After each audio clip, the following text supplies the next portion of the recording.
Well, welcome to another episode of The Sprout, where we are celebrating the redemption and innovation that Richland is bringing through education in our community. This week, I am sitting with George Strohl to talk about their EV program that Richland has started and the perks and education around electric vehicles. I'm excited to get into it. So, George, thank you for being here. Thank you. Appreciate you guys coming. And can you start maybe with your background with Richland and how long you've been there? Well, I took the automotive program back in the early 90s. Okay. Just to age me a little bit, like 90, 91. Then I went and worked out in the field. 09 to 2010, I became an adjunct instructor there. Okay. So a nighttime instructor. And then the past 3 years, I've been the full-time instructor. Oh, so I've kind of gone full congratulations. circle. Yeah. From taking the classes, now I teach them. So what is some of the perks or differences that you find with more of the hands-on? I'm assuming you've worked in the field with automotives for years and the teaching. What do you find that you get out of the teaching side of it? Well, you definitely need the hands-on part. Oh, yeah. You know, I can explain the theory of something, but until they get their hands on it, take it apart or see how it works, it really just kind of falls short. Oh, yeah. Yeah. So it's real beneficial to have the equipment we have to be able to do that. Mm-hmm. All right. Well, I would love for you to kind of, I know that EV, at least to me in our area, is a bit of a newer concept. Mm-hmm. When did the EV portion of the training really begin at Richland? It was last year was our first full semester, academic year of electric vehicle hybrid classes. So that would have been my second year. Okay. So it was something we developed my first year and wrote it for the ICCB, which is the college board that has to approve everything. And it was all under the bigger umbrella of the governor's plan to make the state more carbon neutral. And, you know, so there was funding. And we were one of the first colleges to get into it, jump on it, even though it's not real prominent in this area. Right. I mean, and honestly, it's not too much. I have heard, you know, the city wanting to put in places to charge the cars, and you're kind of starting to see it trickle into our area. But were you a part of building out the curriculum with the EV side? Yes. Yeah. And what did that look like? What were some things that were important to you? Well, we had to figure out how we're going to train on EVs safely, because they can be dangerous. Okay. What we're going to teach, what they may see out in the field. Things like that, and a lot of theory. Okay. This class is a lot of theory and safety. Okay. Explain to me why there's a dangerous element to it. Well, they could be, if you have a hybrid, which is a gas engine and an electric vehicle combined, those can have batteries and high voltage systems of like 200 volts, all the way up to a full-size electric Hummer or Cybertruck that could be 1,000 volts. Okay. Yeah. It's very hard to get electrocuted, but I mean, you really got to be trying. But we teach all the safety. Okay, I see. To prevent that. Gotcha. Within the training, I'm kind of curious because you had mentioned a hybrid. It took me back to my days. I used to have a Prius, and there was a hybrid component to it. Between the differences between just the hybrid and just fully electric, do you guys kind of walk people through all of the nuance of the things to look for? Yes, and we explain the difference because a lot of people don't know. Students coming in don't know they see hybrid, but they don't really know what that means, or fully electric, what that means, and what the difference is. Okay, can you walk me through that? What is some of the difference, and why is that nuance important? Well, hybrid is more, I would say, practical, I guess you'd say, because the gas engine will charge the battery also, so you never have to plug into anything. So just, if you were just going around downtown here, it'd be fully electric. But then if you needed to pass somebody or get out in traffic, then the gas engine kicks in and puts together with the electric and gives you that power. Right. So they last a good long time. I don't know how many miles your Prius was, but they usually go a couple 100,000. It was up, easily over 200,000 before so it people really. People love them for that. And there's a lot of hybrids out there. Everybody makes a hybrid, just about. Okay. As opposed to the full electric, where now I got to kind of be careful. I can't just get my full electric car and just head south. I got to plan a little bit, where am I going to stop and charge? That kind of thing. So whenever you plan ahead, I'm curious of maybe the efficiency with the vehicle, because I'm learning about some of this as well. If those spots to charge were, I would say, more common, what is some of the benefits or efficiency that you would gain with having an electric vehicle? Well, you don't have to pay for fuel. Okay. So electricity is a lot cheaper, especially when charging. Okay. It depends on the location of where it's at. And then you don't have the maintenance in an electric vehicle that you would in a car. You don't have the tune-ups, the oil changes, the spark plugs, all that stuff. I never would have thought of that. Yeah, it's gone. You still have the suspension components and tires and brakes, but even your brakes, it doesn't hardly use the brakes at all. The motors stop the vehicle. Okay. So in electric vehicles, you have this, and it's a little bit difficult to get used to, but it's called one-foot driving. Okay. Where you just use the gas pedal, and when you let off, it brakes. And at that point, it puts a little bit of the energy back into the battery. Okay. So you're never using the base brakes. I see. And along the way, you're kind of putting more charge into your battery. Just a little bit. Just a little. Yeah. Okay. Interesting. I never would have thought about that component of all the things within the engine for gas vehicles that you have to keep up with and stuff. Yeah. You don't have all that stuff's gone. So no maintenance. Your maintenance is basically the washer fluid, air filter, or cabin filter, and then, your tire rotations like you normally would. Okay. So can you walk me through, there seems to be, and I know it's kind of a political thing depending on how you look at it. Take politics out of it, I suppose. But why would there be people that are skeptical? Is there an efficiency with it? What would you say to people that are kind of skeptical of what electric vehicles would bring? Because to me, it would make sense if it's a cleaner footprint, if it's efficient, if it's a bit lower maintenance to things. Why wouldn't you want something like that? People just love their gas cars. Okay. Yeah. It was political, right? That was a big thing to overcome because everybody, especially in Illinois, the further down from Chicago, it gets more political and, nobody wants an electric car. But the last I checked, there was probably 400 electric cars just registered in Macon County. Really? So it's coming up every month. But as far as, I think a lot of it is political. Okay. Even, if you take that out. Yeah. About the electric cars. I was going to say, I know anybody is kind of, hesitant towards change. Yeah. So some of it might be being limited on wanting to learn something new or change or skeptical of something new. Yeah. But whenever you kind of break it down, seems like it's pretty safe, efficient, has its pros to it, correct? Correct. Okay. But it always goes back to like the grid, if everybody got an electric car, which they wouldn't all at the same time. But, the electric power grid can't handle it, stuff like that. Okay. I think they're just hard against the change. Yeah. I kind of imagine that it was probably like that when you had your horse and buggy and then they came out with the first car and you were like, that thing smells, and it's rough riding. You'd want that. Oh, yeah.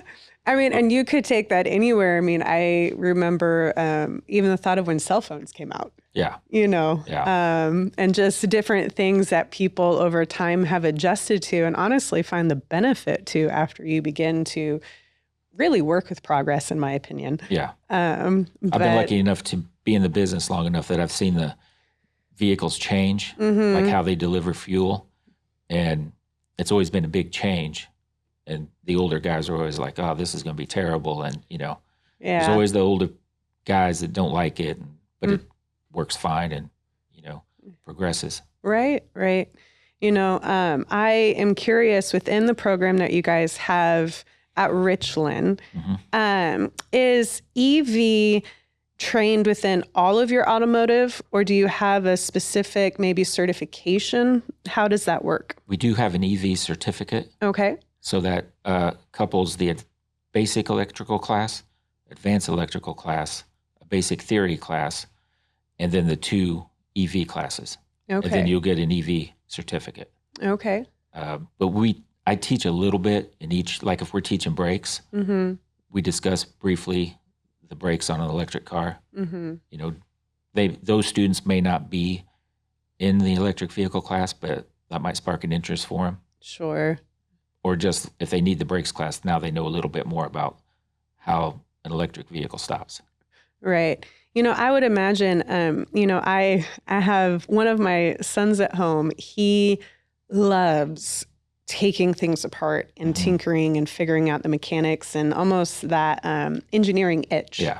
Yeah. And I would imagine there is probably a variety of students that really gravitate towards the learning aspects of all the different sides within your automotives, because it's kind of in its own facet. Yeah.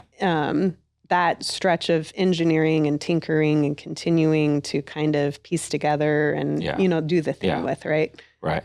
Yeah. We have quite a few that love that. And that's usually how they got into it. They used to take stuff apart, or their dads worked on the cars and they were always out there. Yeah. Stuff like that. And then, you know, there's a good segment that doesn't want to spend $80,000 a year and go to a 4-year college. Right. You know, and they just want to get out there and start making good money.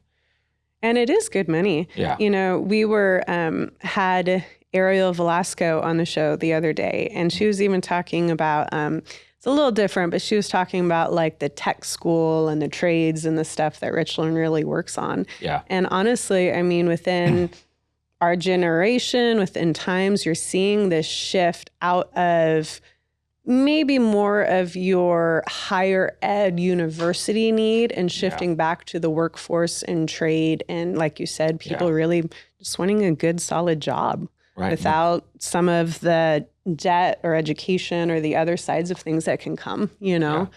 Yeah. For sure. I'm so sorry. Go right ahead. You're fine. It's, you know, not everybody's has the desire to be a lawyer or a doctor, those 7 years or even 4. So this is perfect for them. They can get their associates in 2 years, or they can run through just the automotive part. Okay. If they really get in there a year with a summer class. So, I mean, they could start work very easily within 2 to 3 years and be certified and educated and really come out ready. And the dealers and independent shops would love that. That's what they like. Somebody they know they're not going to have to teach every little thing too. They will still, of course, teach them stuff, but you know, they know how to take off tires and wheels and do brakes and stuff like that. Gotcha. With some of the shift that we've seen within our city and our community, a bit more towards EV, what have you guys seen within your guys' program of interest? How many students would you say have you guys processed, or are you seeing a lot more interest in it as things kind of grow? Yeah, I think last year we probably had 10 enrolled in just that class. Okay. This year it's we're working with CEJA, which is the Clean Equitable Jobs Act, and they're working with students to get them through this so they can get an EV certificate. Okay. So I probably got 15, 17. Okay. It's been a pretty good increase. Mm-hmm. And we work with Enrich, some of their Enrich students, and to get them employed through that. Gotcha. And then just the general, I want to learn about it. Well, I mean, honestly, for a program really only being 2 to 3 years old, I mean, it sounds like you've been growing significantly with it. Yeah, we're trying to really push it because it's not going away. And they're eventually going to, you know, the electric vehicles now haven't really had big problems. You know, it's mainly replace a battery. Yeah. So they're going to have problems sometime. And you're going to need people to work on them. Oh, yeah. Like I said, it definitely helps, like having, I think, the knowledge and the trust within your mechanic. Yeah. Being able to navigate all the ups and downs. Because I know whenever I had my Prius, which was just the hybrid side of it, not every mechanic really knew how to work with it or knew both sides of it. And Right. honestly, sometimes it was troubleshooting that they'd have to do. Yeah. And I would just have to trust because, I mean, I don't have that expertise.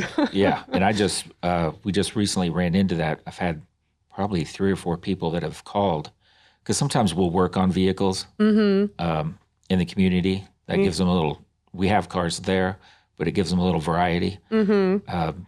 So I've had several people with Priuses saying that there's nobody in town that wants to work on it because it's a hybrid. So I'm working on that, maybe training them, setting up something like that to be able to do. But my guys will be able to go in there, and gals, to work on them. Yeah. I can absolutely see the need for that. Like I said, there was quite a few times where I would either have typically a mechanic that kind of knew the electrical side or the other side, but really functioning with both and knowing what the problems were and troubleshooting was a hard one to navigate, you know, if you're just not familiar with it. Right. But it sounds like your students are familiar with all of it and they're getting trained with all of it, whether it's just gas or hybrid or EV. You're doing a lot more of comprehensive program with them on all the different areas within vehicles. Right, correct. I want to make sure they're pretty solid when they go out there because that reflects back on us and me. And I know a lot of the guys in the dealerships and shops, and I don't want them calling me, "Why'd you send this guy over?" You know. So Sure. I really push them hard sometimes to understand. Yeah. Yeah, which is needed. I mean, especially whenever you're driving, and it can make a difference of whether it's a wreck or efficiency or whatever happens within the car. Right. So I totally get that. Yeah. Well, I'm curious what you guys had thought about going into, it sounds like to me at least, there's a bit of maybe trust and innovation with building out this program in an area that isn't as receptive and doesn't have really the knowledge or the resources quite yet for it. What was some of your guys' thoughts around why this would be important to bring to our community?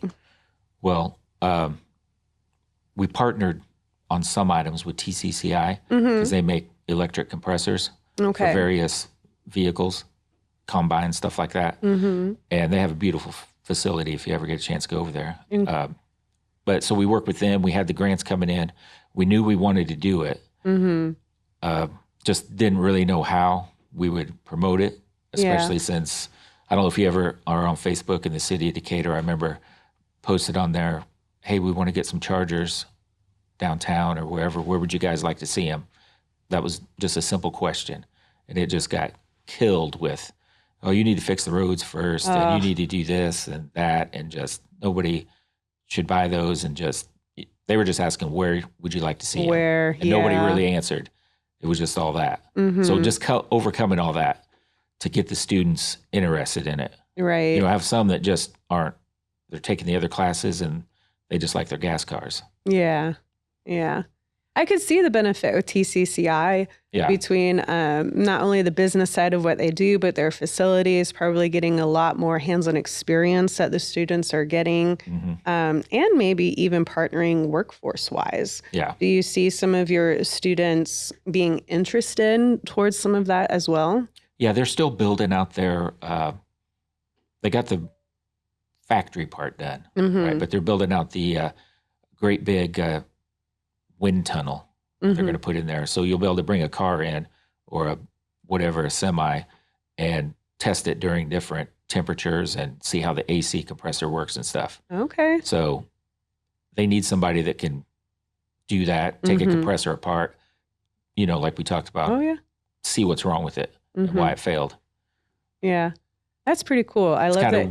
We will, No, it's okay. take compressors apart and stuff, but we don't just focus on that. But that's when they would focus on that if they got that job or tried to go down that path.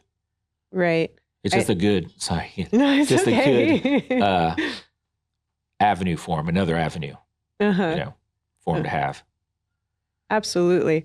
Like you said, you never know what you're going to spark in somebody once they get into it. Yeah. And I love that. As we close here, what would you say to people who are considering maybe automotive or mechanic or the trades, what would you say to encourage them or resources that they can tap? Well, they can obviously call me or email me anytime. All my stuff's on richland.edu. Okay. It's a fairly quick way to get out in the workforce and make good money. And you really have freedom, working in a shop. You're not sitting at a desk or at a cubicle. It's different every day. It's exciting. Yeah.